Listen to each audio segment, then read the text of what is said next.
and the Core-CPI at 6.45 along market expectations.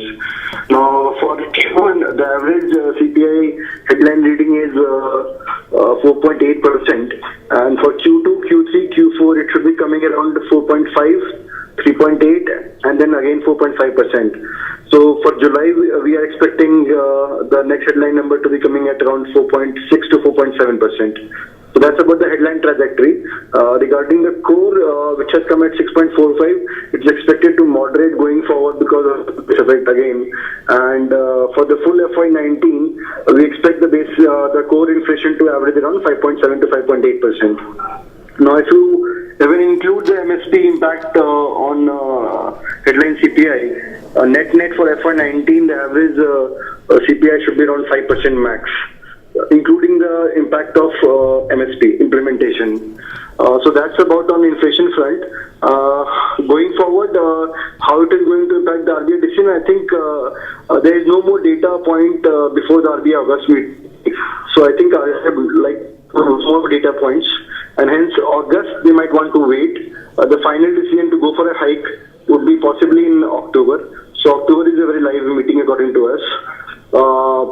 And again, the second point is the mechanism of MSP implementation is yet not clear, although the price increase has been announced. So the RBI would want to wait for the Government of India to give the exact details of the price implementation mechanism. That's the second point.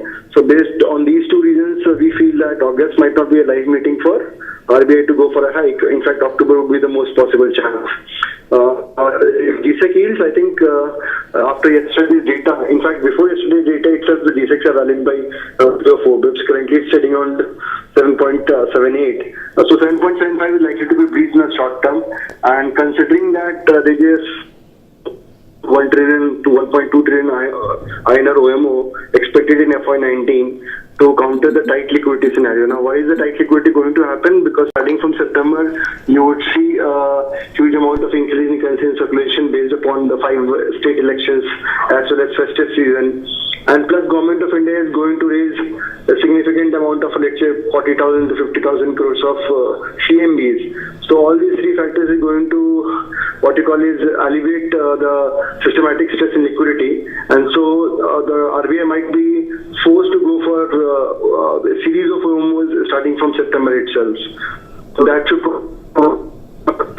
and hence we expect the 10-year GSEC yield to end at 7.50 by December 18 at least. One thing we have to consider is the FPI outflows have now turned positive in equity starting from June. So that is one positive development. On debt, though they are net sellers yet. But if you look at NatBank's buying behavior, they have turned net buyers in June. So that's a positive signal from a float perspective. So considering all these factors, we expect the 10-year GSEC yield to reach 7.75 in the short term and end up at 7.50 by December end. So that's our view on the 10-year GSEC yield. Regarding liquidity, I think the government might issue around 40 to 50,000 crores of CMBs more because there is a mismatch on account of lower H1 issuance of GSEC, which is around 2.88 trillion. So to cover up for that amount of funding requirement, the government might go for issuing that amount of CMBs. Anyways, the WMA has been increased to 70,000 crores for this quarter. So that is going to happen over a period of time. Right now, the outstanding is, I guess, 65,000 crores. So maximum they can go up to 1 trillion INR. So as and when they mature some part of the current existing CMBs, you might see again some more emissions. But that would again aggravate the systematic liquidity itself, leading to the necessity for an OMO. So net in summary, we expect NatBank's been turning bias for GSECs as well as OMO possibility as well as inflation likely to come down going ahead because of GSEC yields should be supported in the short to